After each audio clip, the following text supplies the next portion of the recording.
Teach like Finland. Finlandia salah satu negara PISA yang luar biasa. Kalau ukurannya adalah PISA, ya, program untuk mengukur keterbacaan logika anak didik di sebuah negara. Indonesia selalu ada dalam posisi 10 besar, bahkan pernah 3 besar, ya. 2019, 2021 selalu ada di posisi 10 besar di bawah. Nah, banyak yang merekomendasikan untuk baca Teach Like Finland, mengajar seperti Finlandia. Buku Timothy D. Walker, seorang guru di Finlandia. Lalu yang di Indonesia banyak kemudian diadopt, ya. Saya tidak mengupas bagaimana cara-caranya, tetapi meresum saja karena bedah bukunya banyak. Dan sekarang kita coba bedahnya itu dalam konteks realita, bagaimana konektivitasnya, bagaimana kalau itu dikomparasi dengan pendidikan di Finlandia dengan pendidikan di Indonesia. Ya, oleh karena itu kalau di buku ini ada 33 poin strategi caranya bla bla bla gitu di Finlandia yang diterapkan di Finlandia, apakah itu relate dengan pendidikan di Indonesia? Karena jelas negaranya sudah berbeda, komunitas penduduknya berbeda, geografisnya beda, budayanya beda, sosial ekonominya beda, sejarahnya beda, histori untuk pendidikannya juga beda, bla bla bla. Termasuk guru-guru dan muridnya. Beda. Lalu banyak yang merekomendasikan ini. Oke, saya baca, lalu saya mencoba resume dari 33 cara yang konon ini dianggap berhasil di Finlandia. Saya coba kumpulkan menjadi 3 cara, ya. Yang pertama itu adalah yang sangat-sangat dominan yang saya baca terhadap kesejahteraan siswa, kesejahteraan anak didik, kenyamanan anak didik. Ini di Finlandia dibuktikan dengan atau dinyatakan, ya, dengan pola pembelajarannya. Di sana saya tidak tahu persis karena saya tidak pernah ke Finlandia, tapi informasi-informasi seperti itu kan banyak sekali, ya. Jadi karena di sana menurut buku ini pembelajaran itu berlangsung 45 menit stop. 45 menit itu sedikit ditambah dengan 5-15 menit tergantung sekolahnya, 5-15 menit istirahat. Setiap 45 menit pembelajaran, kemudian dilanjutkan dengan 5-15 menit istirahat. Banyak alasan yang dikaji dalam buku ini, mengapa itu dilakukan. Dan tentang kesejahteraan ini, ketika pembelajaran itu anak memang di sana, menurut buku ini lagi-lagi, tidak memang seperti kita layaknya belajar mengajar itu anak didik duduk diam, mendengarkan, mengerjakan bla bla bla, sementara guru menjelaskan, kemudian mungkin memeriksa, lalu membimbing dan seterusnya. Di kelas formasinya juga sudah pasti berbeda. Karena kita apalagi sekolah negeri di Indonesia itu rata-rata ya lumayan banyak lah satu kelasnya dengan ukuran kelas standar itu 7x9 meter, 7x7 meter, 7x8 meter atau 6x9, 6x8 meter, ya. Kurang lebih seperti itu standar kelas kita. Itu diisi lebih dari 30 siswa. Bahkan ada yang lebih dari 40 siswa. Satu ruang kelas. Dengan satu guru yang sama mengajar 30-40 bahkan 42 siswa. Isu terakhir kemarin di satu kota luar biasa, satu kelas SMP kelas 7-nya diisi lebih dari 50 siswa. Dan itu ada beberapa kelas. Itu luar biasa.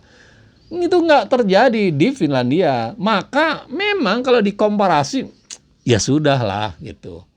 Karena itulah di Finlandia, karena siswanya sedikit, di kelasnya yang cukup luas dan lengkap sarananya, dilengkapi juga dengan sarana-sarana olahraga. Ada meja berdiri, ada bola bermain, dan sebagainya, dan sebagainya. Sehingga pembelajaran, interaksinya itu tidak hanya duduk mengerjakan tugas, menyelesaikan permasalahan itu di meja belajar siswa saja, tapi siswa bisa main bola, siswa bisa berjalan-jalan, berinteraksi dengan siswa yang lain, dan siswa juga bisa memilih mejanya, mau duduk, mau berdiri, mau lesehan, terserah. Kalau di sini bagaimana? Ya, itu yang pertama. Yang kedua, saya baca tentang ini unik, hubungan siswa dan guru. Ketika masa istirahat ini betul-betul dimanfaatkan oleh guru untuk intens lebih mengenal pribadi siswanya. Itu ya. Jadi 15 menit istirahat itu, apalagi yang istirahat siang, istirahat total itu mereka sangat-sangat intens sekali masuk ke dunia siswa, membersamai siswa. Ketika 15 menit istirahat cut per mapel, pergantian mapel, itu guru masuk duduk di tengah-tengah siswa, ikut bergabung dengan permainan mereka, bla bla bla. Intinya itu. Jadi guru tidak pergi keluar kelas, masuk ke ruang guru, kemudian melakukan banyak hal di ruang guru, ngobrol lah, bercerita lah, bla bla bla dan sebagainya itu, tetapi mereka membersamai siswa. Karena memang ya kantornya guru juga di kelas itu, gitu. Kantornya guru yang bersangkutan di kelas itu. Karena ini mengingat bahwa buku ini membahas tentang kelas SD. Jadi jangan juga bisa dikomparasi ya, jangan sampai juga dikomparasi dengan bagaimana di level SMP. Kalau mereka berbicara tentang SD, maka kalau mau dikomparasi ya ke SD kita ya. Di Indonesia juga sekolahnya SD, jangan sekolah yang level lain, SMP, SMA ya. Itu. Kemudian ketika istirahat istirahat siang ya, kalau kita jam 12 sampai sekian lah ya, ada yang setengah 1, ada yang sampai jam 1, mereka betul-betul intens membersamainya dari awal istirahat sampai kemudian masuk lagi. Ikut serta mengkoordinir, mengkondisikan bagaimana siswa memanfaatkan jam istirahatnya itu dengan baik.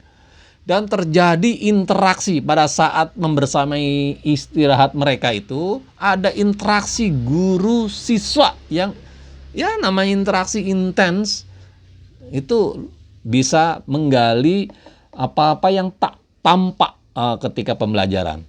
Ya, menggali bagaimana di rumah, karena bisa terjadi anak tidak mengerjakan. Kalau di kita mungkin tidak mengerjakan PR, dianggap bandel, tanpa melihat why-nya, tanpa melihat latar belakang ini siswa ini kenapa sih kok nggak mengerjakan PR.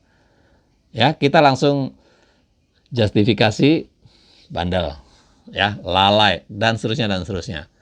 Itu.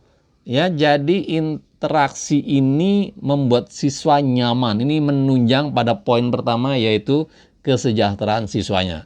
Walaupun di Indonesia ini banyak program yang mengarahkan sekolah untuk ke sana. Ada sekolah ramah anak, ada sekolah menyenangkan, ada sekolah ini, sekolah itu. Konteksnya sama semua. Tetapi ketika dalam pelaksanaannya, itu is okay program. Berjalan program, hanya ketika interaksi guru siswa dalam pembelajaran masih seperti semula. Guru mengajar, siswa belajar. Nah, yang ketiga adalah kebebasan pada siswa. Memberikan kebebasan pada siswa dalam proses pembelajaran.